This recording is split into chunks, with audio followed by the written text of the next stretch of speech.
세상엔 여러가지 괴담들이 많지만 괴담은 실제로 겪은 이야기와는 완전히 다른 개념으로 보고 있습니다. 검통 공포라디오, 오늘 들려드릴 이야기는 시청자 용파파님께서 보내주신 이야기로, 용파파님께선 현재 카톨릭 성당에서 신부로 재직 중에 있으며 이 이야기는 13년 전 이탈리아 남부의 작은 마을에 잠시 머물렀을 때 겪은 이야기라고 합니다. 과연 어떤 이야기일지 지금 바로 알아보겠습니다. 사제의 신분으로 이런 이야기를 제보를 결심하기가 참 쉽지는 않았지만 현실을 떠나 온라인상에서는 그 신분이 아무런 의미가 없다고 생각을 굳힌 뒤에 제보를 해봅니다. 13년 전 바티칸에 일이 있어 다녀온 뒤 바로 인천공항으로 출발을 하려고 했지만 당시 이탈리아 북부와 중부에 걸쳐 태풍이 강하게 온 상황이었던 터라 당장 출발은 어려웠고 현지의 신부님의 추천으로 이탈리아 남부지방인 캄파니아의 작은 마을에서 태풍이 잠잠해질 때까지 머물기로 결정을 했습니다. 이탈리아 남부는 전통적으로 가난한 동네이기 때문에 유명한 항구 도시들 몇몇을 제외하면 거의 대부분이 시골 동네의 모습을 하고 있는데요. 평범한 시골 마을 정도로밖에 보이지 않아도 그 역사가 대부분 수백 년 이상 존속해온 곳들이 많기 때문에 상당히 고풍스러운 분위기를 자아내는 곳이 많습니다. 제가 신세를 졌던 마을 역시 그런 곳 중 하나에 해당했고요. 특이한 건 그 마을의 중심지에 굉장히 오래된 거대한 고목나무가 있었습니다. 마을 주민들의 말에 따르면 7세기 후반에 로마 황제가 교황에게 가기 전에 남부의 도시들을 순행을 하다가 풍랑을 맞아 잠시 이 마을에 들렸었고, 마을의 주민들의 환대에 감동한 황제가 환관에게 주문을 하여 나무를 하나 심었는데 그게 바로 그 나무라는 것이었죠. 문제는 1400년 동안 자리를 지켜온 그 고목나무를 마을 주민들이 꺼려한다는 것이었습니다. 외부인의 시선으로 볼 땐 한없이 고풍스럽고 멋있어 보이는 마을의 랜드마크로 보이지만 대대로 그 마을에 살아온 주민들의 눈엔 그저 마을의 애군을 손에 쥔 채 마을을 지배하고 있는 그런 존재로 여기고 있었다는 것이었죠. 그래서 마을의 촌장님께서 저에게 저 나무엔 절대 가까이 가지 말 것과 특히 밤에는 절대 쳐다도 봐서는 안 된다라며 신신당부를 하셨고요. 물론 저는 타인의 눈엔 어떨지 몰라도 신을 섬기며 그분의 말씀을 대리하는 사람이기에 크게 두려워하거나 그들의 말을 맹신하진 않았습니다. 마을에 머문 지 사흘 정도 지났을 때 동료 사제로부터 연락을 받기를 태풍이 잠잠해지고 있으니 당장 내일이라도 귀국을 할 수 있을 것 같다는 말이었고, 저는 이제 그 마을에서 마지막 밤을 보내게 됐죠. 그런데 이상하게도 그날은 잠을 이루지 못하겠더라고요. 그래서 숙소 밖으로 나와 불빛이 드문드문 띄고 있는 마을의 어귀를 돌며 마음을 진정시키고 있었는데 어디서 은은한 노랫소리가 들려왔습니다. 변성기가 오지 않은 맑고 청아한 소년의 목소리로 들리는 그 노랫소리는 잠을 이루지 못하고 지쳐있는 제 자신을 위로하는 듯한 느낌마저 들 정도였기에 마을 촌장님의 당부를 무시하고 그 고목나무로 향했죠. 그리고 그 나무로 점점 가까워져 갈수록 저는 제 귀를 의심하고 또 의심해야만 했습니다.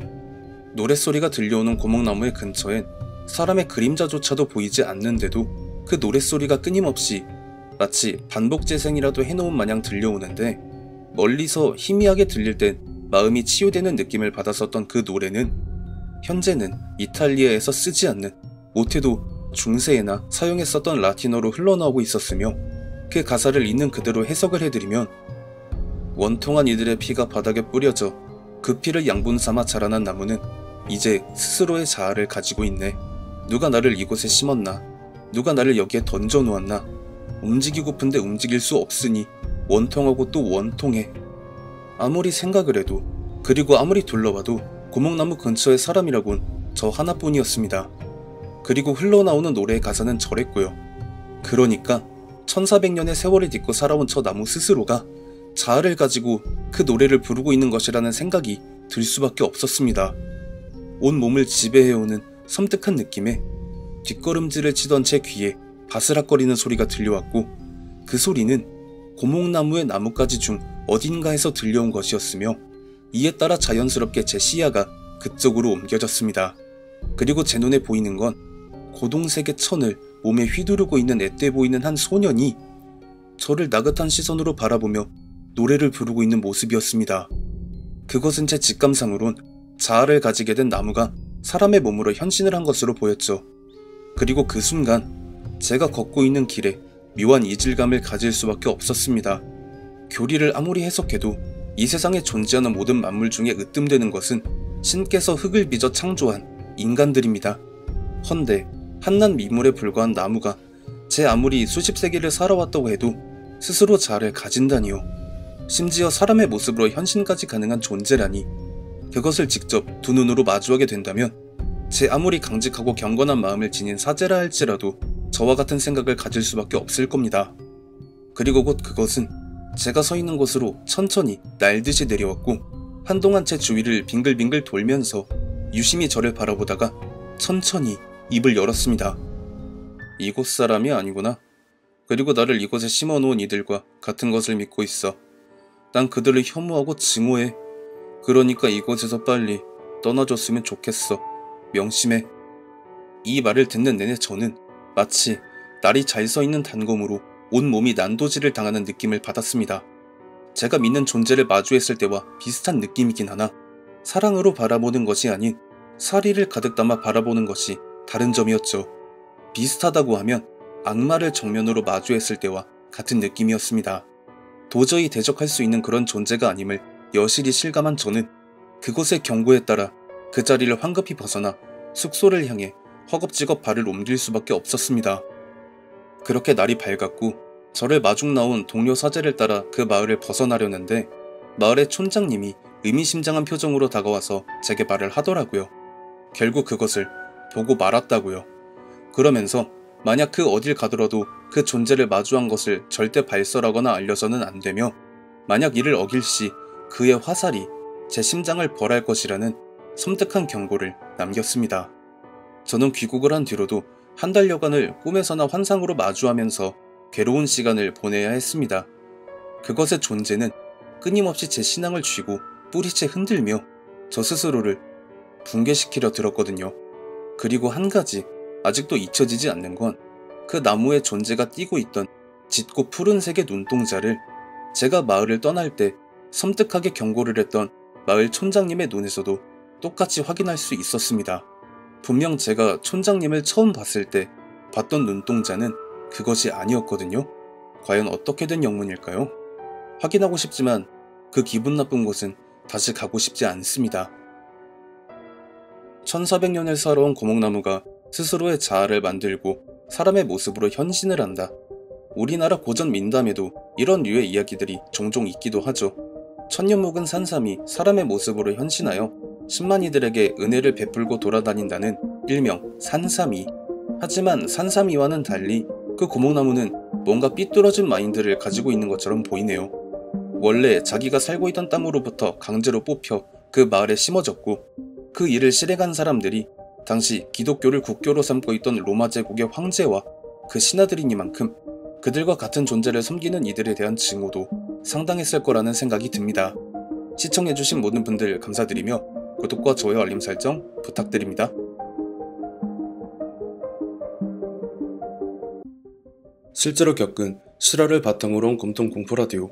오늘 들려드릴 이야기는 시청자 로맨틱톨링님께서 보내주신 이야기로 한때 구마사제로 사역을 하던 당시 겪었던 일이라고 하며 그 일로 인해 구마사제는 물론 신부직을 내려놓으셨다고 합니다. 도대체 어떤 일을 겪으셨기에 평생의 업을 내려놓으실 수밖에 없었는지 지금 바로 알아보도록 하겠습니다. 구마사제라는 단어 자체도 민간에서 만들어진 단어이지 그들 스스로 그렇게 부르지는 않지만 이러한 부분에 대해선 제 아무리 현역이 아닐지라도 보안을 지켜야 하기 때문에 본 이야기에선 구마사제라는 단어를 사용하도록 하겠습니다.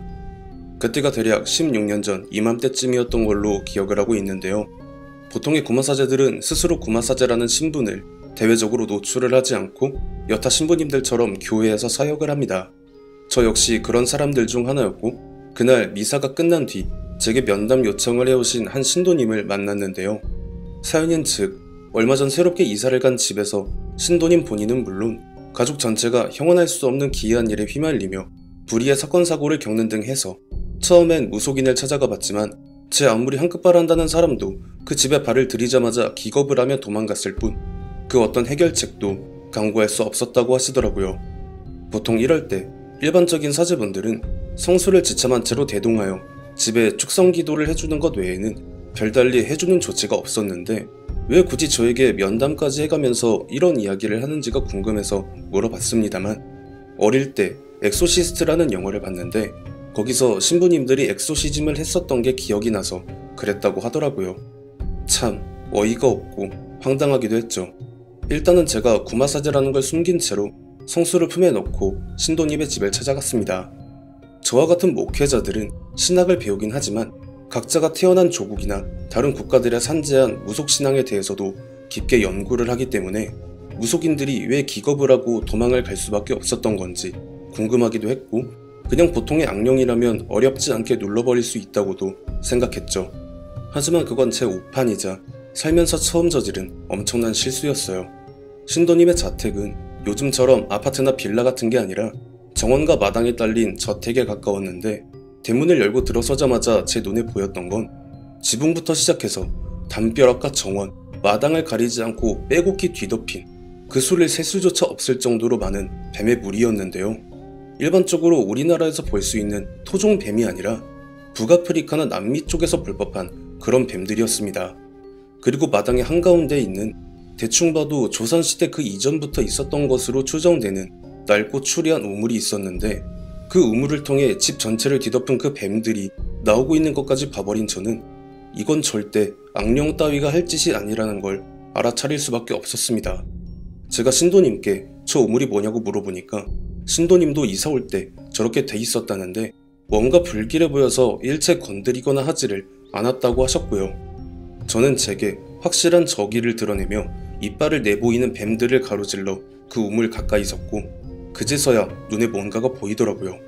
그건 확실히 사술이나 무속신앙을 통해 이루어진 게 아닌 불교의 의식을 통해 치러졌다고밖에 믿을 수 없는 그런 모습으로 되어진 봉인의식 같은 것으로 보였는데요. 얼마나 오랜 시간이 지난 건지 그 금제는 거의 박살이 나 있었고 그나마 그 의식을 행했던 사람의 실력이 미약하게나마 남아서 그것이 빠져나오려는 것을 간신히 막아내고 있는 것으로 보였죠. 도대체 어떤 존재가 저 우물에 잠들어 있었기에 이 땅에선 절대 볼 수 없는 유형의 뱀들이 꾸역꾸역 나오고 있는 건지 확인해볼 필요를 느낀 저는 신도님께 일단 가족분들 전부 이 시간 이후로 절대 이 집에 출입을 해서는 안 되고 최소한의 짐만 가지고 다 나가시라고 말씀을 드렸습니다만 신도님이 주저하면서 입을 여셨는데요. 사실 얼마 전부터 신도님의 아버님이 이상행동을 보이고 있었는데 정신재활시설에 강제로 넣기는 그래서 침대에 결박을 해놓은 상태에 계신다는 그런 말이었습니다. 분명히 본인의 아버지는 태어나 단 한 번도 외국에 나가서 살아본 적도 여행을 가본 적도 없는 분이시고 할 줄 아는 외국어도 분명 없는 사람인데 돌연 성경을 손에 쥐고 펼치시더니 어떤 한 구절을 본인조차도 태어나 처음 들어보는 알아들을 수 없는 외국어로 읽으셨다던가 또 어떤 날에는 집에 걸려있는 십자가라는 십자가를 처절한 비명을 지르시면서 전부 방향을 아래쪽으로 향하는 역십자가로 돌려놓으시길래 이를 막아선 채로 다시 십자가 방향을 바꾸려 하니까 아예 자신의 머리를 쥐어뜯으면서 괴로워하는 모습을 보이신다던가 하는 행동을 하셨다는 것이었습니다. 여기서 저는 의구심이 생길 수밖에 없었죠. 적어도 저 우물에 어떤 존재가 봉인이 되었을 시점은 분명 이 땅에 카톨릭을 뿌리로 하는 종교가 들어오지도 전파되지도 않았을 시점으로 보였는데 어떻게 그런 일이 일어날 수 있었나 순간적으로 머릿속이 뒤죽박죽으로 엉키기 시작하면서 들었던 생각은 일단 저 집에는 발을 들여선 안 된다였습니다. 말 맞다나 축성기도나 해줄 요량으로 아무런 준비 없이 몸만 덜컥 온 상황에서 이미 집안의 마술을 뻗친 그 존재를 상대할 수 있는 방법이 없었거든요. 봉인이 완전히 풀린 상황이 아니라고 해도 만약 제가 생각하는 그 존재가 맞다면 절대 그 영향권 안에 들어가는 순간 빠져나올 방법이나 수단이 없었습니다.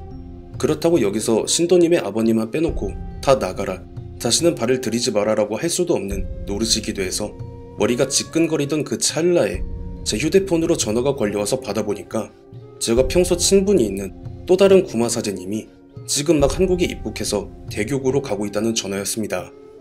어떻게 그렇게 타이밍이 절묘하게 들어맞을 수 있었는지 지금 생각해도 어이가 없더라고요. 왜냐하면 제가 막 머리가 복잡해지던 중에 아 진짜 그 양반만 이 땅에 있었어도 라고 생각했었거든요.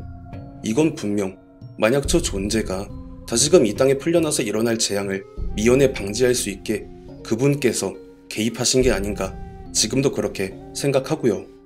저는 할 말을 다하고 전화를 끊으려는 그 사람에게 당시 제가 처해 있는 상황을 전부 말했습니다. 그러자 그는 이런 반구 없이 볼일 다 보고 준비해서 갈 테니까 조금만 버티고 있어달라는 말을 했죠. 사실 구마의식을 행하려면 상위 기관에 보고를 하고 허락을 받아야 합니다. 그리고 그 기간은 정확하게 얼마나 걸릴지 감히 짐작조차 불가능하고요. 물론 신도님의 아버님의 상태를 보고 나서 결정을 해도 늦지 않는다고 생각하기도 했습니다. 그렇게 신도님과 집 밖으로 나와 근처에서 시간을 보내던 중에 그 사람에게 연락이 왔고 도대체 무슨 이유 때문이냐고 물어보기에 저는 딱 이렇게 말을 했습니다. 아무래도 불경한 뱀, 그 일부가 지금 그곳에 있는 것 같다라고요. 얼마 시간이 지나지 않아서 땀으로 범벅이 된 그 사람과 조우를 했고 그렇게 저희들과 신도님은 그 문제의 집으로 함께 걸어 들어갔습니다. 저희 둘은 일단 구마자의 상태를 정확하게 판단하는 것이 우선이라는 목적을 띈 채로 그 집에 발을 들인 것이었죠. 현관문을 열자마자 저와 A는 급하게 코를 틀어막을 수밖에 없었습니다. 구마사제분들이라면 그 이유를 분명하게 아실 거예요. 불경한 존재가 산 사람의 몸에 들어섰을 때 풍기는 그 고약한 악취를요. 상태를 보고 자시고 할 그런 수준이 아니었죠. 그냥 입구에 발을 들인 것만으로도 그 정도였으니 안 봐도 비디오였습니다. A는 걸쭉하게 자국어로 욕을 뱉었고 저 역시 XX라는 욕을 뱉어내며 신도님이 알려주신 그 방 안으로 들어갔는데요. 그때까지 대략 3번 정도 구마의식을 해봤습니다만 그런 모습은 또 처음 봤고 직감적으로 알 수 있었습니다.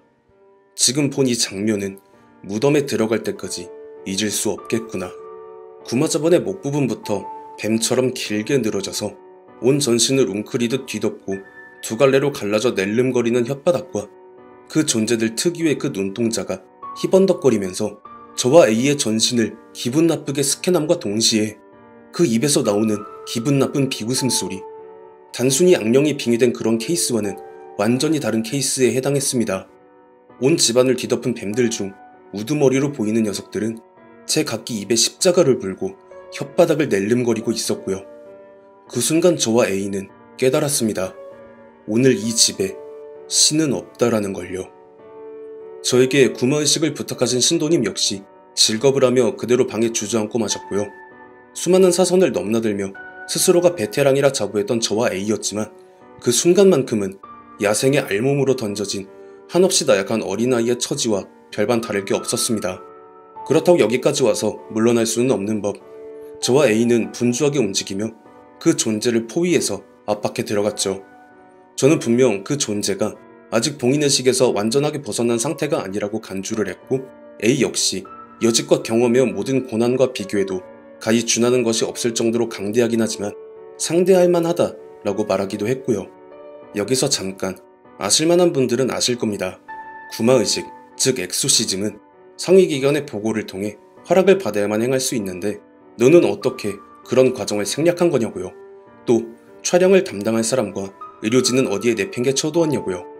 그 건에 대한 이야기는 이야기의 마지막에서 풀어드리겠습니다. 저보다 경험이 훨씬 많은 A가 주도와의 의식을 집전했고 저는 그를 보좌하며 끝없이 저를 유혹하려 드는 그 존재에게 맞섰습니다. 정말 제 어린 시절을 함께 살아온 사람이 아니라면 절대 알 수 없는 그런 것들까지 쉴 새 없이 내뱉어가며 저를 옥죄려 드는 그 존재는 제가 알아들을 수 있는 언어를 제외하고도 먼 고대에 언젠가 사용했을 언어까지 동원해가며 같은 말을 반복해대더라고요. 심지어 두 개의 목소리로 하나는 저를 다른 하나는 A를 향해 가수 아웃모 씨를 상회할 정도의 속도로 내뱉었습니다. 하지만 나름 실력 있는 구마사제 2명이 다굴빵을 놓는데 아직 자신의 힘조차 제대로 발휘를 하지 못하는 그 존재가 감당이 되겠습니까?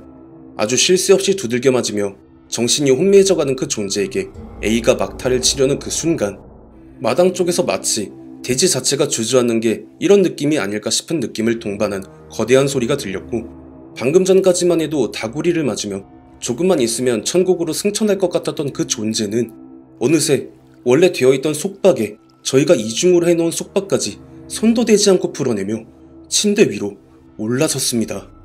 그리고 방금 전까지 의기양양해하던 A와 저는 말 그대로 절반감을 느끼며 일그러질 수밖에 없었습니다.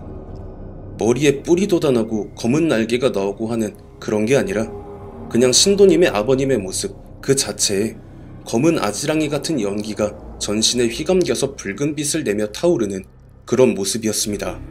사실 저는 그런 존재가 자신의 모습을 고지곳대로 드러내 보이는 걸 그때 처음 봤고 A 역시 마찬가지였죠.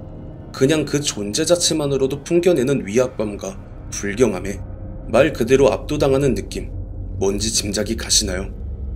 그 존재가 정말 많은 말을 쉬지 않고 뱉어냈었기 때문에 정확하게 어떤 말을 했었는지 전부 기억은 나지 않지만 분명 딱 한 가지는 기억이 납니다. 이건 믿으실 분은 믿으시고 안 믿으실 분은 그냥 웃어넘기시길 바라겠습니다. 배를 타고 머나먼 이국의 땅으로 가던 상인의 몸을 빌렸다. 내가 있던 곳은 그놈들이 마술을 다 뻗쳐놔서 발을 디딜 곳이 없었다. 그래서 새로운 땅으로 가 그곳을 근거지로 삼으려 했는데 어떤 중놈이 나를 저 축축하고 더러운 곳에 파묻어버렸다. 잠깐의 방심으로 인한 실수였다. 그렇게 오랜 시간이 지나 그 금제로부터 자유로워졌으니 다시 내가 왔던 몸으로 돌아가려 한다. 그러니 여기서 더 이상 나를 대적하기를 그만둔다면 필히 살려주겠노라. 오랜 시간이 지났다. 어떤 중놈이 나를 그곳에 파묻어버렸다. 다시 내 몸으로 돌아가려 한다. 제가 처음 그 집의 마당에 발을 들여놓았을 때 했던 모든 짐작들이 다 맞아 떨어지는 셈이었죠. 그 존재들은 저희가 감히 생각할 수 없을 정도로 오랜 시간을 살아왔기에 그런 그의 입에서 오랜 시간이 지났다라는 말이 나온다는 건 최소한 저 우물이 지어졌던 시간대는 엄청나게 먼 과거였다는 것이었죠. 또 그 존재를 우물에 봉인시킨 사람은 그 당시 이 땅에 살고 있던 불교 신앙의 승려였을 공산이 크다는 말이었고 다시 내 몸으로 돌아가려 한다라는 말은 아마도 그 스스로가 제가 생각하는 존재의 일부분이라는 말도 되는 것이었죠. 살면서 많은 위기가 있었고 그때마다 무수히 많은 고민을 했었지만 그때만큼은 정말 많은 생각을 하게 되더라고요. 정말 나와 A가 목숨을 걸어서라도 이 존재를 막는다면 몰아내기는 할 수 있긴 한 걸까? 정말 가능할까? 라고요. 하지만 A는 저와는 달리 손에 쥐고 있는 십자가를 들고 그 존재에게 달려들었고 방금 전까지 그 위압감을 철철 흘리던 그 존재는 까무러치는 신음소리와 함께 그대로 침대에 엎어졌고 A는 저를 신경조차 쓰지 않는 듯 혼자서 구마의식을 다시금 진행하는 모습을 보였기에 저 역시 순간적으로 정신을 차리고 의식에 동참했습니다. 흡사, 중환자를 수술대에 올려놓고 사토를 벌이는 의료진의 입장이 된 것이나 마찬가지라고 생각하고 정말 처절하게 매달렸죠. 저희가 다시금 의식을 진행하자 신도님 역시 목에 걸고 계셨던 십자가를 꼭 움켜쥐시면서 주기도문을 외셨고요. 시간이 얼마나 지난 건지는 정확하게 알 수는 없었지만 처음 그 집에 들어갔던 시간이 오후 2시 정도였는데 바깥이 온통 어두워졌으니 대략으로도 7시간에서 8시간 정도는 좋게 지났다고 생각한 그 시점엔 그 존재는 신도님의 아버님으로부터 완전히 물러난 상황이었습니다. 저도 A도 살면서 이렇게 처절한 사토를 벌이는 날이 올 것이라고는 짐작조차 하지 못했지만 어찌됐든 간에 의식은 성공을 했던 거죠. 저와 A는 의식이 끝난 뒤에도 다음날 날이 밝을 때까지 남아서 집을 정화하는 의식과 신도님의 아버님에 대해 축성 기도를 해드렸습니다. 그리고 저희는 이러한 사실을 상위기관에 보고했죠. 구마사제는 저와 A까지 총 2명이었으며 촬영은 방에 설치된 CCTV를 통해 해결했고 의료진은 의뢰자인 신도님이 전문의로 대학병원에 근무를 하시던 분으로 의식의 처음부터 끝까지 함께했다는 증거자료까지 전부 제출을 했지만 안타깝게도 허가 없이 의식을 행한 것에 대한 처분은 저와 A에 대한 파문이었습니다. 저와 A가 그 집에 들어서면서 목도했던 그 상황을 상위기관의 사람들이 전부 다 와서 지켜봤다면 어떤 반응이었을까? 상당히 화가 많이 났죠. 당장 손을 쓰지 않으면 어떤 파장이 일어날지 감히 상상조차 할 수 없었던 그 상황에 당장 의식을 집전하지 않을 수 없다는 게 당연했는데도 말이에요. 하지만 이 카톨릭이라는 집단은 생각보다 아주 많이 보수적인 집단이라 그 어떤 해명을 해도 들어줄 생각조차 하지 않습니다. 다시 말하지만 저와 A는 스스로 사역을 그만둔 것이 아니라 정식 파문 절차를 통해 카톨릭 세계에서 쫓겨난 것입니다. 물론 이를 후회하거나 하지는 않아요. A도 저도 아직까지 마찬가지인 입장이고요. 자리를 지키기 위해 상황을 보고도 모른 척하는 건 그분을 믿고 사역하는 사람들에겐 절대 있을 수 없는 일이었으니까요. A는 크로아티아 국적을 가진 사람으로 그 일이 있은 이후로부터 현재까지 근 20년에 가까운 세월이 흘렀지만 종종 왕래하며 인연을 이어가고 있고 역시 그 신도님과도 쭉 연락을 이어가고 있습니다. 신도님의 아버님은 얼마 전 평화로운 노후를 보내시다가 영면에 드셨고요. 이야기는 여기서 마치겠습니다. 이번 이야기 같은 경우는 제 선에서 많은 부분을 잘라내고 편집 과정을 거쳤다는 말씀을 먼저 드리겠습니다. 아무래도 유튜브가 종교적인 부분에 대해 민감한 것도 있지만 구마사제를 하셨던 신부님의 신변 안전은 물론이며 어차피 제 채널에선 이런 자극적인 소재조차 화제거리가 될 리가 만무하겠지만 만약에 대비하는 것은 당연한 일이죠. 또한 구마의식을 집전하셨을 때의 상황을 원고에선 정말 자세하게 세세하게 말씀을 해주셨는데 그 부분은 제가 생각할 때 굳이 넣지 않은 편이 오히려 시청자분들이 들으시기에 더 편안하지 않을까라는 생각과 아무래도 정말 이런 일이 있냐며 시시비비를 가리시는 분들의 댓글 또한 피하고 싶었던 제 의중이 깊게 반영된 결과라는 말씀 드리면서 마무리하겠습니다. 시청해주신 모든 분들 감사드리며 구독, 좋아요, 알림 설정 부탁드립니다.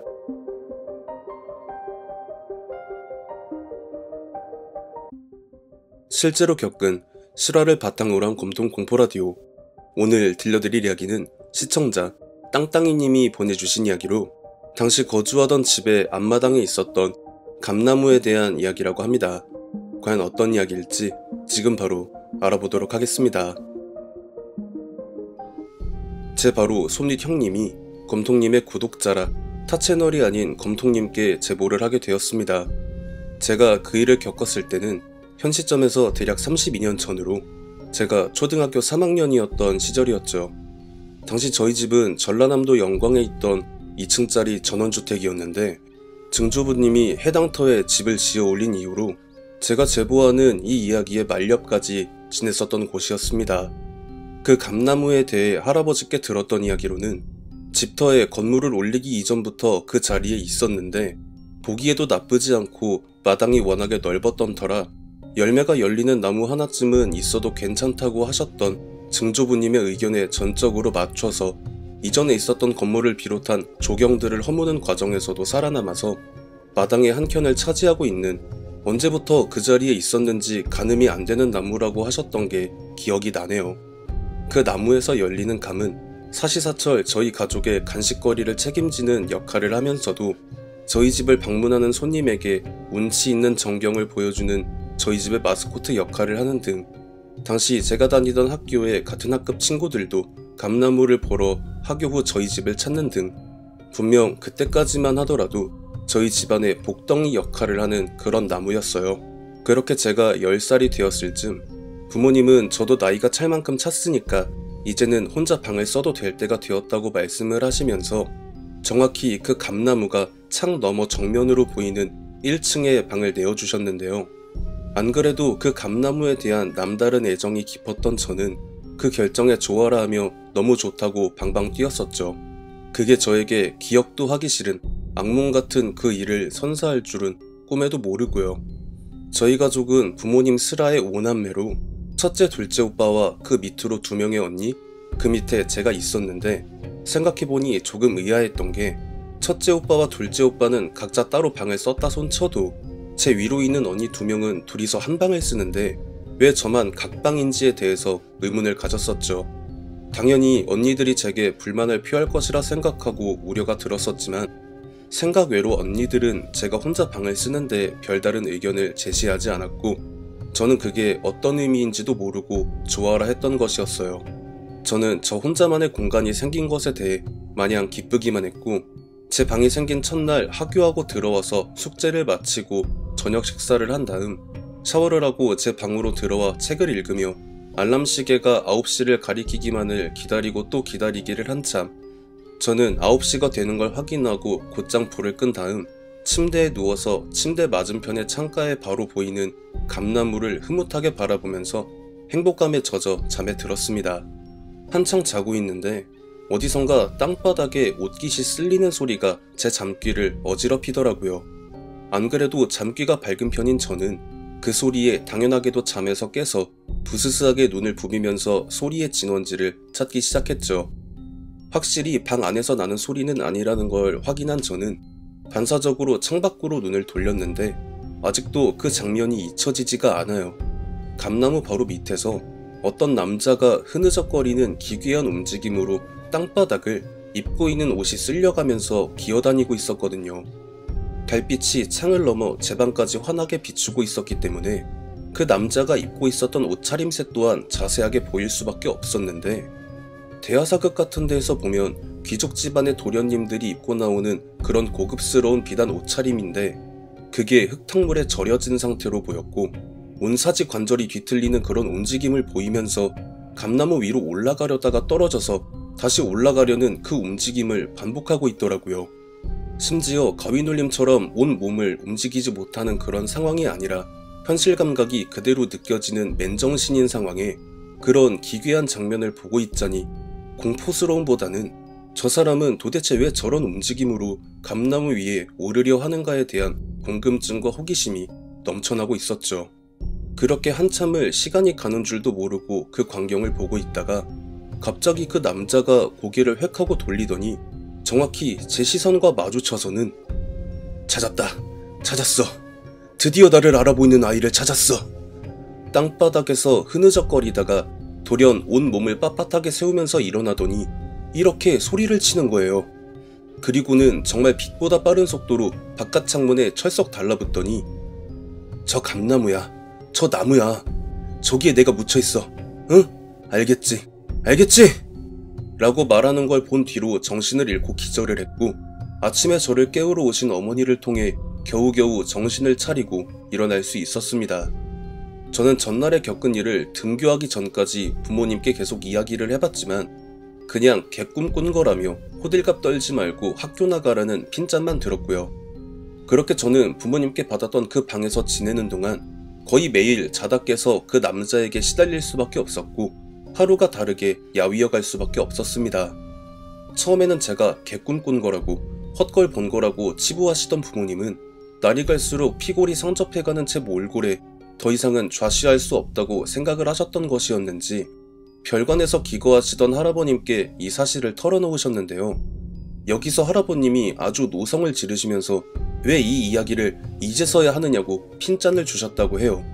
그러면서 그날 제가 등교하는 길을 막아서시고는 걸어서 30분 정도 거리 내에 있었던 무당집으로 저를 데려가셔서 이때까지 있었던 일들을 전부 털어놓으시는데, 여기서 무속인 분이 할아버님께 말씀을 하시기로는 분명히 당신 아버지 되는 사람이 그 터에 새로 집을 지어 올린다고 찾아왔을 때 그 감나무의 뿌리까지 캐내서 밑에 뭐가 있는지 확인을 하고 다시 와서 일러주면 아무런 탈이 일어나지 않게 일을 마무리해주겠다고 내 신부님이 말씀을 하셨을 텐데 왜 그때 오지 않아 놓고서 이제 와서야 네 손주 딸내미 잘못될 것 같으니까 해결해달라니 많이 헛소리를 늘어놓냐고 시정일관 할아버지를 입으로 후드려 패시더라고요. 결국 별다른 소득 없이 돌아선 할아버님은 부모님께 그 방은 그냥 폐쇄를 하고 아이는 언니들이랑 같이 재우라는 당부의 말씀만 하시고는 다시 별채로 들어가셨죠. 이 결정에 저를 포함해 부모님 또한 방을 비워두면 해코지를 할 대상이 사라지니 잠잠해지겠거니 하고 마셨는데 안타깝게도 그게 끝이 아니었다는 게 문제였습니다.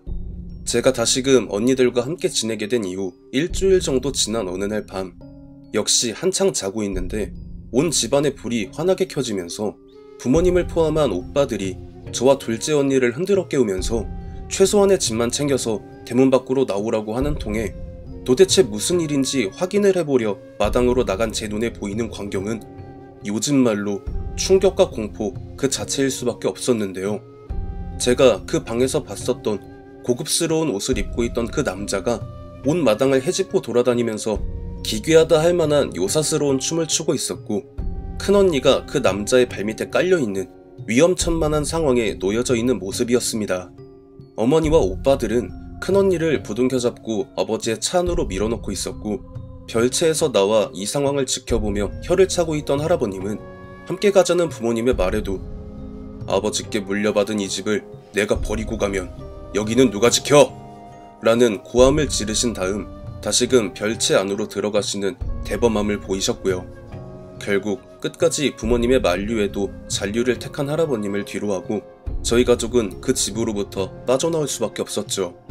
아버지의 차를 타고 외가로 이동을 하는 그 상황에서도 아버지는 할아버님에 대해 안 좋은 말씀을 하시면서 도대체 그 감나무가 뭐길래 그리 싸고 도시는지 모르겠다며 당신 같았으면 당장이라도 인부들을 불러다가 뽑아버렸을 텐데 그 나무 밑에 무슨 꿀단지라도 모셔놓은 거 아니냐는 등 도저히 할아버님을 이해할 수 없다고 하셨습니다. 그렇게 저희 가족은 한동안 외가에서 머물다가 외할머니께서 언제까지고 타향에 머물 수는 없으니 돌아갈 방도를 찾아보는 게 도리가 아니겠냐며 부모님의 등을 떠밀어 다시금 그 감나무가 있던 할아버님의 집으로 돌아왔지만 저희 가족이 본 광경은 도저히 믿기 힘든 것이었습니다. 할아버님께서 그 나무의 밑둥에 쓰러진 채 숨을 거둔 상태로 발견이 되셨기 때문이었죠. 저희 가족은 부랴부랴 할아버님의 시신을 수습해서 장례를 치렀고 별채의 할아버님의 유품을 수습하던 중 증조부님과 할아버님의 유언장을 발견했는데요. 증조부님의 유언장엔 할아버님께 남기는 반드시 그 감나무에 대한 치성을 매 해마다 드릴 것과 이를 절대 소홀히 해서는 안 될 것에 대한 내용을 담고 있었고 할아버님의 유언장엔 똑같이 증조부님이 할아버님께 남기신 그 유언의 내용이 동일하게 적혀 있었기에 도대체 저 감나무가 뭐길래 두 분 다 이런 유언을 남겼냐 아버지는 도저히 이해할 수 없다고 하시면서 그날로 즉시 인부들을 불러다가 그 감나무를 뿌리채 뽑아버리시고는 그 밑에 뭐가 있나 하고 가족 전체가 모여서 확인을 해봤는데요. 나무로 된 관이 하나 나오는데 모든 면에 여백 한 공간 없이 온통 빽빽하게 부적이 붙어 있었습니다. 그리고 그 관 위엔 그리 오래되어 보이지 않는 나무 상자가 하나 올려져 있었는데 아버지는 주저없이 그 상자를 열어보시고는 곧장 엄청난 충격을 받으신 건지 상자를 손에서 떨구시고는 온 몸을 사시나무 떨듯이 벌벌 떠는 모습을 보이시길래 어머니를 비롯한 오빠 2명이 그 안의 내용물을 확인하고는 큰오빠의 손에 그 모양이 정형되지 않은 금덩이 한 개가 들려있는 게 제 눈에 보이더라고요. 보통 사람 같으면 이게 웬 횡재냐 하면서 그 금덩이를 들고 춤을 췄겠지만 큰오빠와 어머니는 서로 머리를 맞대고 뭔가 대화를 나누더니 작은 오빠가 그 길로 지역의 세습물을 찾아가 이런 상황을 전부 설명하고 굿을 치를 준비를 마친 무속인을 데리고 집 안으로 들어와서는 전부 그 관이랑 상자에서 손때라고 고함을 침과 동시에 그 무속인 분이 관의 모양새와 나무 상자에 담긴 재물들을 보고는 아직도 똑똑하게 기억나는 그 말을 했습니다. 죄가 많은 집이야.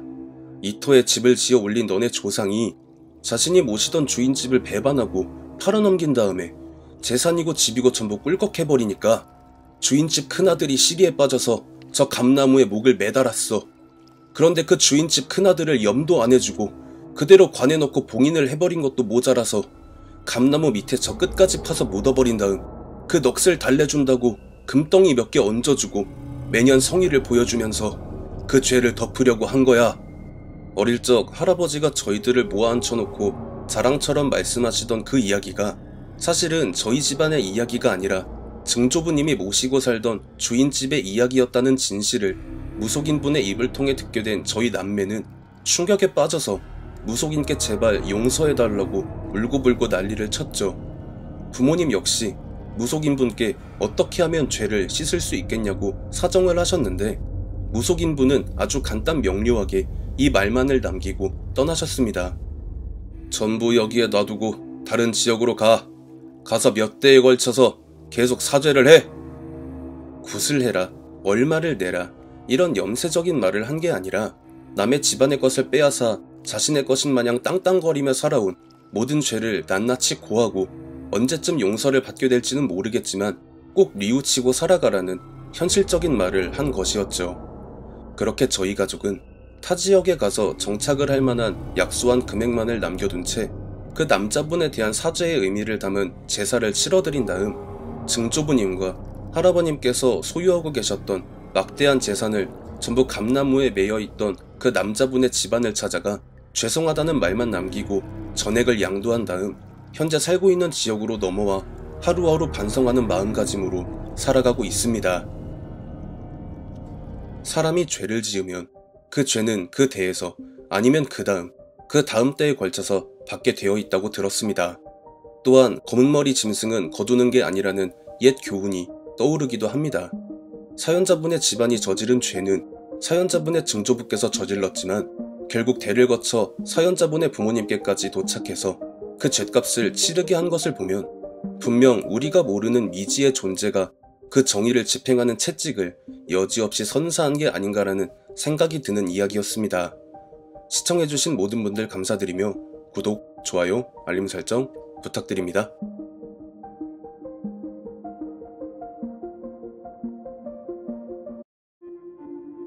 실제로 겪은 실화를 바탕으로 한 곰통 공포라디오.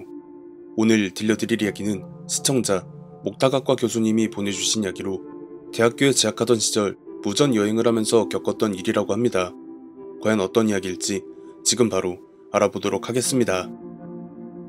저는 현직 목회자이며 국내의 모 신학대학을 졸업하고 조그마한 교회를 개척하여 하느님을 섬기고 있습니다. 제보하는 본 이야기는 제가 군대를 전역하고 대학에 복학하기 전 제가 평생을 섬겨야 하는 그분의 발자취를 온전히 느끼고 체험하자는 취지에서 선택한 이른바 무전 여행을 떠났을 때 겪었던 일로 제 가족은 물론 주변의 그 누구에게도 일평생을 꽁꽁 싸맨 채 숨기고 있던 이야기입니다. 보통 저와 같은 신학을 전공하고 목회자나 신부의 길에 들어서는 사람들은 대부분 군복무를 군종 장교로 하지만 저 같은 경우엔 대학에서의 공부를 마치고 바로 목회자의 길로 들어설 생각이 더 강했기에 현역병으로 입대하여 군종병으로 복무를 마쳤습니다. 6월에 전역을 했다 보니 복학까지는 제법 많은 시간이 남아 있었고 복학 전에 군복무의 잔재를 털고 머리를 깔끔히 비우면서 목회자가 되기 위한 사명감을 되새기자는 취지로 무전 여행을 계획한 뒤 가족들에게 짧은 편지만 남긴 채 휴대폰조차 소지하지 않은 상태로 집을 나섰습니다. 그저 가방 안엔 물병 몇 개와 갈아입을 속옷과 양말, 성경책과 십자가만 챙긴 상태로 젊은 날의 패기로 무장하여 무모한 여정을 떠난 셈이었죠. 여름이 다가오기 직전 봄과 여름이 애매하게 뒤섞인 날씨와 간간히 서늘한 바람이 불어오며 도시를 떠나 탁 트인 들판 앞에 서서 아무것도 소유하지도 소지하지도 않은 자연인의 상태에서만 느낄 수 있는 해방감과 청량함은 이제껏 살아오면서 절대로 단연코 겪어본 적 없는 완전히 새로운 감각이었기에 이런 맛에 무전 여행을 하는구나 하는 생각이 들었던 것도 결국 채 사흘을 넘기지 못했습니다. 어쩌다 간간히 보이는 구멍가게에서 거의 동냥을 하다시피 해서 얻어낸 과자 부스러기와 어육 소시지 같은 것으로 끼니를 때웠고 물 역시 탈진하지 않을 정도로만 목을 축이며 바닥에 아무것도 깔리지 않은 싸구려 접이식 텐트에 몸을 뉘이다 보니 채 일주일이 되기도 전에 제 몰골은 완전한 거지꼴이 되었고 조금씩 후회가 몰려오던 중 설상가상으로 폭우가 쏟아지며 텐트에 구멍이 나버리는 바람에 더 이상 자연으로부터 스스로를 보호해줄 수 있는 최소한의 장막까지 사라지면서 폭우 속에 그대로 노출이 된 저는 이루 말할 수 없는 절망감과 함께 삶을 포기한 사람 마냥 터덜터덜 그저 눈앞에 보이는 끝없이 펼쳐진 길을 걷고 또 걷던 중에 사막 한가운데에서 마치 오아시스를 발견한 듯 언제 마지막으로 경작을 했는지 모를 정도로 오래 방치된 듯 보이는 논밭들의 사이로 교회로 보이는 건물이 보였습니다. 그제서야 문득 정신을 차린 저는 젖먹던 힘을 쥐어짜며 내달려 교회 안으로 들어갔죠. 다만 주변에 보여지는 풍경에 비례하듯 교회의 내부 역시 주위에 버려진 들판과 별반 다를 것 없는 모양새였습니다. 그나마 다행이라고 할 만한 점은 천장이나 벽이 무너지지 않고 원형을 유지하고 있었기에 당장 폭우로부터 몸을 피할 수 있다는 것이었고요. 저는 홀딱 젖은 가방과 옷을 그나마 상태가 멀쩡한 의자에 걸어두고 난닝구와 팬티 차림으로 오들오들 떨다가 교회 바닥에 떨어져 있었던 라이터를 발견했고 주위에 떨어진 종이들을 긁어모아 불을 피운 뒤에야 비로소 마음의 안정감이 몰려왔고 가방 안에서 꺼낸 과자 쪼가리와 물을 마시며 허기진 배를 달래고 있다가 문득 귓가를 때리는 의문의 소리를 듣게 되었습니다. 사실상 버려진 시골 마을이나 다름없던 그곳에서 저 이외에 다른 사람이 있을 리가 만무함에도 불구하고 교회 내부에서, 정확히 말씀드리자면 저와 어느 정도 거리가 떨어진 곳에서 들려오는 허밍 소리와 피아노 반주 소리, 그리고 중얼중얼 성경의 어느 구절을 읽어내려가는 소리가 아주 천천히 제 귓가에 스멀스멀 들려오기 시작한 것이었습니다. 혹여 잔뜩 허기진 상태로 정신이 반쯤 나간 상태로 폭우 속에서 걷다가 눈에 보여지는 것들이 왜곡이 되었던 건가. 사실은 사람들이 살고 있는 곳이고 이 교회 역시 1층은 버려두고 2층을 메인으로 해서 사역을 하는 곳인가 싶었던 저는 어느 정도 습기가 가진 옷들을 주섬주섬 챙겨 입고 2층으로 향했습니다.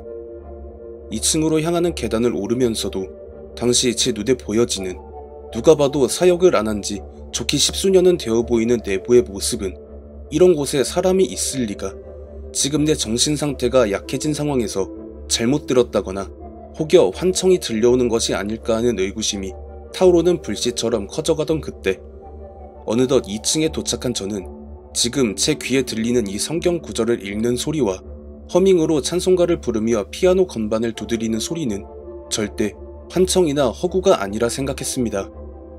그렇게 점점 소리가 들려오는 곳으로 가까워지던 그때 들려오던 모든 소리들이 싹둑 자른 것 마냥 끊기더니 피아노 건반을 신경질적으로 내려칠 때 나는 소리가 들렸습니다. 그리고 저는 곧 무언가 잘못되었구나라는 생각과 소리를 낸 불특정 다수의 존재가 결코 이 세상 사람이 아니라는 확신을 내릴 수밖에 없었습니다. 왜냐하면 그 소리가 들려오던 곳 안에선 감미롭던 찬송가의 반주 소리와 허밍 소리가 아닌 고통에 찬 신음과 비명 그리고 절규가 들려오고 있었기 때문이었습니다. 그러는 순간 저는 무언가에 의해 강한 이끌림을 느끼며 움츠러든 몸을 일으켜서는 소리가 들려오는 곳으로 다가가 굳게 닫힌 문을 활짝 열어 젖혔습니다. 그리고 눈앞에 보여지는 광경에 숨이 턱하고 막힘과 동시에 온 전신에 서늘한 한기가 돌며 닭살이 돋아오를 수밖에 없었습니다. 아마도 그때 제가 본 것은 현실이라기보단 누군가들의 기억, 과거에 일어났던 어떤 순간과 장면에 해당하는 것이었겠죠. 그 장소는 소예배실, 그러니까 본 예배당에서 일요일마다 정기적으로 열리는 예배보다는 사역자와 성도들이 모여서 작게 예배를 드리는 장소로 보였습니다. 강대상을 연신 주먹으로 내리쳐가며 분노에 차서 울그락불그락하게 마귀처럼 일그러진 얼굴과 잔뜩 선 핏발이 마치 저게 사람인가 싶은 누군가가 열변을 토하고 있었고, 열댓 명 정도의 소규모로 모인 성도들이 각자 제 목을 강하게 움켜쥐며 괴로워하다가 어떤 사람은 입에 거품을 물고 다른 사람은 입술 사이로 피가 흘러내리며 고통스러워하고 있는 모습과 피아노 건반을 어떤 찬송가의 반주가 아닌 무질서하게 내려치며 자신의 연주에 취해 고개를 기괴하게 비틀거리는 모습이 보였습니다. 강대상에 서서 성도들이 고통스러워하며 쓰러지는 모습을 광기에 찬 눈빛과 희열에 찬 웃음으로 삿대질을 하며 비웃던 그 사람은 어느덧 평온한 얼굴로 바뀌어서는 쓰러지다 못해 생명이 사라져가는 성도들을 지그시 바라보며 의미심장한 성경이 돼 성경이 아닌 어딘가의 한 구절을 읽기 시작했습니다. 심판의 때가 오면 12개의 머리가 달린 붉은 용께서 내려오실진데 그야말로 하느님이요 우리의 아버지시라. 그로 말미암아 세상은 불의 심판을 받아 완전히 지워질 것이며 불의 심판에서 살아남은 소수의 무리와 그분께 선택받은 12명의 사도들이 새로이 생명을 얻을 우리의 땅을 일궈 새로운 에덴을 창조하여 그 안에서 영원히 평안하리라. 대략 그 사람이 뱉어내고 있던 구절은 요한계시록의 한 구절을 따서 기출 변형식으로 살짝 마개조를 거친 것 같은, 그러니까 머리가 12개 달린 붉은 용은 기독교의 용어로 사탄, 즉 악마이고 그가 사실 우리가 성경으로 배우고 영접한 하느님이다라는, 제 입장에선 도저히 받아들일 수 없는 그런 헛소리를 짓거리고 있는 것인즉 당시에도 우리나라에서 암약하던 사탄교회와 관련된 사람이거나 사탄 숭배자라는 느낌을 강렬하게 어필하고 있는 것이었죠. 어차피 그 시점에 저는 제가 보고 있던 그 광경이 현실이 아니라는 것을 자각하고 있었기에 그저 조용히 열린 문만 닫고 그 교회 밖으로 나가면 그만이라는 생각으로 뒤를 돌아 그대로 나가려고 했지만, 그때 제 뒤통수에 꽂히는 시선을 느끼곤 반사적으로 고개를 돌린 순간 저는 악종의 형상을 고스란히 목격하고야 말았습니다. 솔직하게 제가 그때 봤던 그것이 악종인지 아니면 하느님의 사자인지에 대해 정확히 정의를 내릴 수는 없겠으나 단 한 가지 확실한 건 저를 노려보는 그의 눈빛은 절대로 자신과 동료거나 비슷한 무언가를 바라보는 느낌이 아닌 더럽고 불경한 적대해야 하는 대상을 보는 그런 느낌이었고, 민간에서 혹은 무속신앙에서 말하는 귀신 같은 그런 잡다한 무언가 같은 느낌이 아니었습니다. 그저 거대한 악 그 자체로 당장이라도 저에게 달려들어 제 목을 물어 뜯을 것 마냥 살기를 가득 뱉어내고 있었습니다. 그렇게 처음 마주한 악종과의 대치는 어느 순간 제 눈앞에 거친 모래가 묻은 손바닥이 들어섰다가 사라짐과 동시에 허무하면서도 유의미한 무언가를 남긴 채 막을 내렸습니다. 저는 그대로 1층으로 내려가 성경책과 십자가를 챙긴 뒤 다시 그곳으로 향했고, 강대상을 정면으로 마주한 상태에서 성경책을 펴고 그 위에 십자가를 올려둔 뒤 기도를 했습니다. 부디 방금 전 과거의 장면에서 보여진 것이 사실이라면 악종에 의해 고통스럽게 생을 마감한 성도들의 영혼이 이곳에 매여 있지 않고 부디 하느님의 나라에 들어갈 수 있게 해주십사. 또한 한때 당신을 영접하고 섬겼던 이들의 장소가 버려졌다 한들 부디 그 목적과 의미가 퇴색되지 않게 해달라 말씀드렸죠. 기도를 마친 저는 그곳의 문을 닫고 조용히 1층으로 내려와 폭우가 그치기만 기다렸다가 어느덧 비가 그치고 햇살이 비추며 깨진 창문 사이로 들어오는 것을 보고는 다시 길을 나서 짧지만 큰 의미와 목회자로서 가져야 할 사명과 책임을 얻은 무전여행을 마치고 다시 일상으로 돌아갔고, 속절없이 시간이 흘러 현재에 이르렀습니다. 아마 이 이야기를 시청하실 분들이 세상에 어떤 교회의 목사님이 공포라디오를 듣냐고 말이 되는 소리를 해라, 소설을 써라 하시겠지만 성직자라고 해서 보통의 사람들과 아예 다른 삶을 살거나 하지 않습니다. 나름의 취미생활이 있고 평범한 삶을 살아가며 그 속에서 희로애락을 느끼는 사회의 평범한 구성원으로서 이런 남모를 취미를 비난이나 지탄을 받을 이유가 전혀 없기도 하고요. 처음 검통님 채널을 구독하게 된 영상이 사람의 피를 자양분으로 삼아 수천 년간 살아온 고목나무라는 이야기인데, 저 역시 그와 비슷한 일을 겪은 적이 있어 조만간 그에 대해 제보를 드린다는 예고를 드리면서 이만 마치겠습니다. 간혹 목회자분들이나 신부님들께서 종종 사연을 보내주시곤 합니다. 그리고 저 역시 아니 이런 분들은 보통 귀신이라던가 하는 것들을 믿는 건 고사하고 인정을 안 하지 않나 하는 생각을 가지고 사는 사람이라 이런 류의 제보 사연을 받을 때마다 다소 의아하기도 하고 퍽 난감하기도 하고 과연 영상으로 제작을 해야 하나 고민을 하기도 하죠. 다른 걸 다 떠나서 다음에 보내주신다는 사연이 어떤 이야기일지 참 기대가 되기도 합니다. 시청해주신 모든 분들 감사드리며 구독, 좋아요, 알림 설정 부탁드립니다.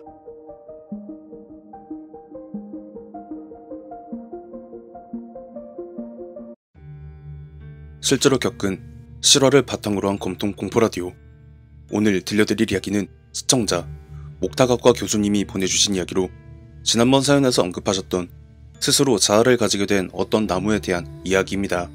과연 어떤 이야기일지 지금 바로 알아보도록 하겠습니다. 먼저 이번 이야기는 검통님이 2년 전쯤에 업로드하셨던 한 신부님이 이탈리아에서 마주했던 고목나무에 대한 영상을 본 뒤에 생각이 났던 일이고요.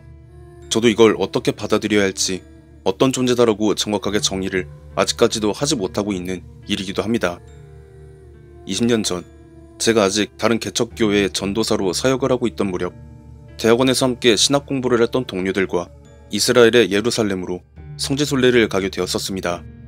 사실 지금도 여행 안전구역은 아니지만 당시엔 굳이 전쟁 위험이 있는 지역으로 위험하게 여행을 왜 가느냐라는 사람들이 많던 시기였고 저 역시 썩 내키지는 않았지만 굳이 당시가 아니더라도 언젠가는 가야 하는 곳이었기 때문에 나중에 교회를 개척하고 목회자로서 활동을 하기 시작하면 더더욱 가기 힘들어질 것이라는 우려로 내린 결정이었습니다. 주머니 사정이 넉넉하지 못했던 탓에 시가지 안에 숙소를 마련하기 힘들었던 저희는 구시가지에서 조금 떨어져 있었던, 지금은 정확히 지명이 기억나지 않는 곳이지만 각계 믿는 종교에 따라 나뉘어져 있던 구역들 중 유대인들이 거주하고 있던 구역에서 나름 저렴한 값에 5평 남짓한 방을 얻은 저희는 첫날 일정으로 성전산을 시작으로 성묘교회까지 둘러보고 난 뒤에 마지막으로 유대인들에겐 쓰라린 고통의 역사를 상징하는 통곡의 벽으로 향해 다시는 이런 아픔의 역사가 반복되지 않게끔 해달라 하나님께 기도를 드리고 다시 숙소에 도착하고 보니 어느덧 해가 저물어가고 있었습니다. 저희는 집주인분께서 마련해주신 간소한 저녁 식사를 마친 후에 각자 여독을 풀고 현지에서 구입한 접이식 침대를 폈습니다. 그리고 함께 온 4명의 동료들 중 둘은 금세 골아 떨어지고 아직까지 공부를 하고 있던 다른 동료 A와 함께 일대를 돌아보기 위해 숙소를 나섰습니다. 그러다가 이곳저곳을 둘러보던 저희에게 대략 20대 중반 정도로 보이는 남자분이 다가와서는 어느 나라 사람이냐고 묻더라고요. 그래서 우리는 한국의 신학원생이고 성지순례차 들렸지만 다른 종교에 대해 회의적인 견해를 가지지 않으니 안심하라고 했죠. 그러니 그런 건 딱히 상관은 없는데 한국이나 서방권 국가에서 오는 목회자나 사역자들은 보통 신시가지나 구시가지의 그리스도인 구역으로 가지 유대인 구역으로 오는 경우를 본 적이 없다. 그런 의미에서 너희는 정말 운이 좋은 거다. 내가 그 누구도 생각지 못한 어쩌면 지금이 아니면 평생 볼 수 없는 것을 보여주겠다며 따라오라고 손짓을 하는데 순진한 건지 단순한 건지 그 사람이 어떤 의도로 접근했는지조차 생각하지 않고 고스란히 길을 따라 나섰습니다. 만약 무장강도의 일원이라면 큰일을 겪었겠죠. 하지만 그런 사람은 아니었고 거주지에서 대략 1시간 정도 걸어 나오니 정말 아무것도 없는 들판이 펼쳐지는 광경이 보여졌습니다. 그리고 그 남자는 사실 여기는 이곳에서 평생을 살아온 그 어떤 사람도 오기를 꺼려하는 곳이고 과거 중동전쟁 때 제법 많은 수의 군인이 전사한 곳이라 밤엔 음기가 강하고 간혹 무언가를 봤다는 사람이 나오기도 한다면서 대뜸 어느 한 지점을 가리켰습니다. 그의 손가락이 향하는 곳을 보니 이미 수명이 다한 듯 보이는 적어도 수백 년 이상을 그 자리에 서 있었을 것으로 추정되는 고목나무가 보였죠. 저와 동료는 그에게 저 나무가 무엇이냐고 물어봤고 그 남자가 들려준 대답에 의하면 저 나무는 죽어있는 듯 보이지만 엄연히 살아있는 나무다. 지금 이 들판에 유일하게 남아있는 나무라고는 저것밖에 없는데 이스라엘인이건 팔레스타인인이건 간에 다들 불길하게 여기는 나무라고 하더라고요. 그동안 숱한 폭격과 유혈이 낭자한 전투 속에서도 꿋꿋하게 버티고 서 있는 저 나무는 대대로 내려온 전설에 따르면 과거 로마 제국 시대 범죄자를 처형하던 십자가를 만드는 데 쓰기 위해 벌목되어 사라진 다른 나무들과는 달리 베어내고 또 베어내도 며칠만 지나면 벌목하기 직전의 모습으로 되돌아오는 탓에 어느 순간부터 그 누구도 건드리지 않게 되었다고 하면서 금방 전 내가 이곳이 전쟁 기간 내내 격전지였다고 말하지 않았었느냐. 숱한 폭격과 총격이 빗발쳤는데도 어디 하나 상한 곳 없이 저렇게 서 있는 모습 때문에 다들 불길이 여기는 나무라고 하면서 만약 저 나무가 더 이상 스스로 재생하기를 포기하는 날이 다가오게 되면 분명 이 지역에 거대한 재앙이 닥쳐올 것이라고 하기까지 했습니다. 이 이야기를 듣고 나니 뭔가 가까이 가서 보고 싶은 생각이 머릿속을 가득 메우기 시작했고 저는 그 남자에게 가까이 가보고 싶다고 말을 했죠. 그러니 옆에 있던 동료 A는 자신은 못 가겠다며 전 가고 싶으면 혼자 갔다 오라며 한사코 손사래를 치는 통에 결국 그 남자와 저만 나무로 향했습니다. 그러던 중 그 남자가 걸음을 멈추더니 절대 저 나무와 오래 서 있지 말라는 당부를 하고는 본인은 여기서 멈추고 안 가겠다고 하더라고요. 간혹 세계적으로 오래된 고목나무들을 보면 천년의 세월을 살아온 경우가 덜어 있지만 못해도 2000년 이상을 존재해온 나무라고 하니 그의 경고에도 이상하리만치 가까이 가서 느껴보고 싶다는 강한 욕망을 쉽사리 떨쳐내지 못한 저는 마치 무언가에 홀린 듯 터덜터덜 그 나무 앞에 가까이 다가섰습니다. 그리고 그때쯤 되니 해가 완전히 져서 달빛을 제외한 그 어떤 불빛도 보이지 않았고 들판 자체가 마을에서 어느 정도 떨어진 거리에 있었기에 일대는 어둠에 잠겨 있었지만 그 나무의 주위는, 그러니까 그 나무의 앞에 서 있는 채 주위에 1에서 2m 정도의 공간 안엔 환한 빛이 감돌았죠. 물론 그 빛은 선홍빛에 흡사 핏빛으로 타오르는 느낌이었습니다. 그 당시의 느낌을 떠올려보자면 신비로운 감과 섬뜩함, 그리고 경이롭다라는 느낌이 들었습니다. 그리고 은연중에 피부를 날카롭게 찔러오는 공포감도 있었죠. 물론 그 남자의 말처럼 나무가 비정상적으로 기이할 정도로 빠른 자가 수복 능력을 지녔다라는 그 자체는 믿지 않았기에 공포감이 드는 것이 어디서 오는 것인지 궁금했습니다. 그러다가 문득 나무의 주위에서, 아니 나무 그 자체였던 것 같았습니다. 알아들을 수 없는 언어였기에 정확히 뭐라고 하는지는 몰랐지만 분명히 제게 무언가 말을 하고 있었어요. 저는 완전히 홀린 상태로 들려오는 말소리를 따라가기 시작했고, 그 말소리가 또렷하게 들려오는 곳엔 지금 생각해도, 두 눈으로 생생히 보았음에도 믿을 수 없는 것이 있었습니다. 분명 아까 전 해가 완전히 지기 전쯤 숙소를 나선 저와 A에게 다가왔던, 그리고 방금 전까지 이런저런 대화를 나누며 나무의 근처까지 함께 걸어오다가 멈추며 당부를 했었던 그 남자가 나무의 가장 낮은 가지에 걸터 앉아서는 흰자위가 있어야 할 부분은 한 점의 여백 없는 빨간색에, 동공은 푸르스름한 안강을 띤 두 눈을 크게 뜨고 저를 내려다보면서 연신 알아들을 수 없는 언어를 중얼거리고 있는 그 광경에 그제서야 그 남자가 처음 저와 A에게 다가왔을 때가 생각이 나더라고요. 분명 저와 A에게 다가온 그 남자는 영어라던가 히브리어가 아닌 한국어를 구사하며 다가왔고, 저와 A는 아무런 위화감이나 이상함을 느끼지 못한 채 그와 대화를 나눴다는 것을요.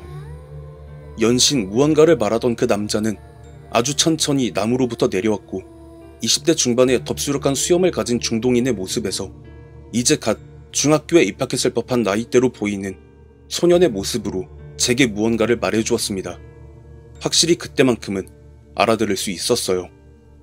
스스로를 스스로 생각하고 존재해온 자라고 표현한 그는 너희가 생각하는 시간관념보다 훨씬 이전의 시대로부터 이 자리에 있어왔고, 지금 네가 경배에 맞지 않는 그 존재의 마지막 순간을 장식한 십자가는 나의 살을 떼어다가 만든 것이니, 너희가 생각하고 보고 느끼는 것들은 그저 세상에 존재하는 모든 감각의 극히 일부에 불과하기에 너희는 그 자체만으로도 충분히 약하고 한없이 나약할 수밖에 없다.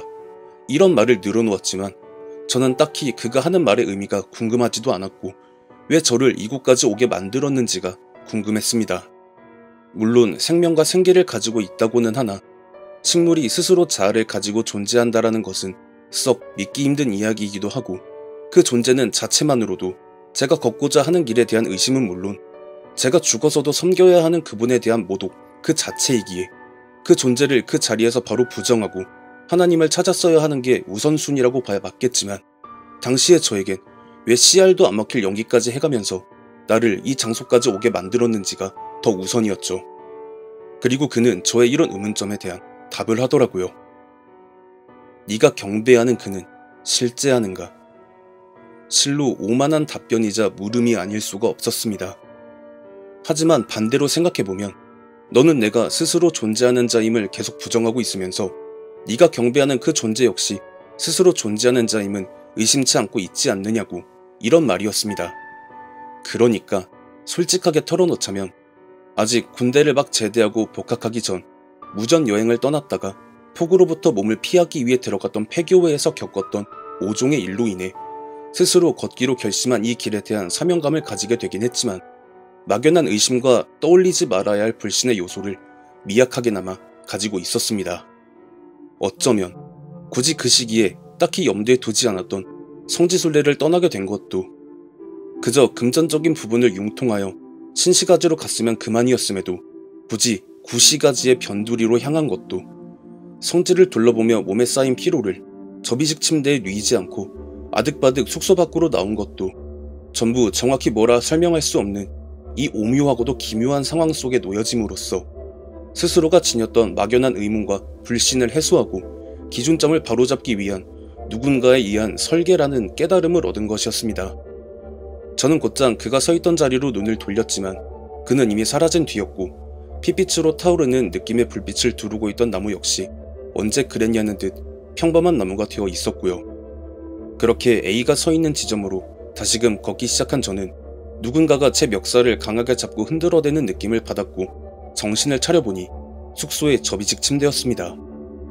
A를 비롯한 다른 동료들이 저를 깨우려는 것 같은 뉘앙스를 취하고 있는 모습에 이게 어떻게 된 거냐고 A에게 금방 전까지 나무 앞에서 있었던 일을 정신없이 말하니까 A가 했던 말은 나무가 있었던 곳은 숙소에서 천천히 걸어가도 20분이면 도착할 만한 가까운 곳에 있었다.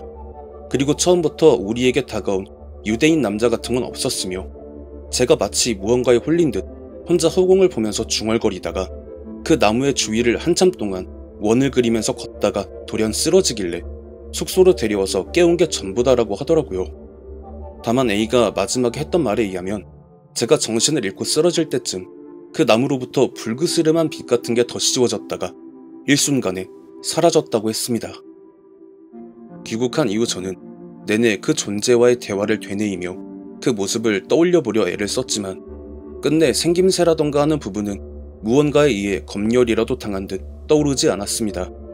결정적으로 제가 겪은 것과 저와 함께 있었던 A의 증언은 서로 일치하는 구결이 하나도 없었기에 도대체 어디부터 어디까지가 진짜였던 것인가에 대한 의문은 영구 미제로 남았지만 확실한 건 그와의 만남과 동시에 얻은 깨달음은 목회자의 길을 걷는 삶을 선택한 제게 확신의 이정표를 던져준 셈이라 생각합니다. 이만 마치겠습니다. 난해하고 또 난해한 제보 사연이었습니다. 사실 이 영상의 업로드가 늦어진 이유는 제 개인적인 사정상의 문제도 있었지만 대본화 작업이 대책 없이 길어진 것이 가장 큰 역할을 했기 때문이었습니다. 커뮤니티에서 말씀드렸다시피 이 영상을 마지막으로 더는 종교에 관련된 제보 사연은 다루지 않을 생각입니다. 시청해주신 모든 분들 감사드리며 구독, 좋아요, 알림 설정 부탁드립니다.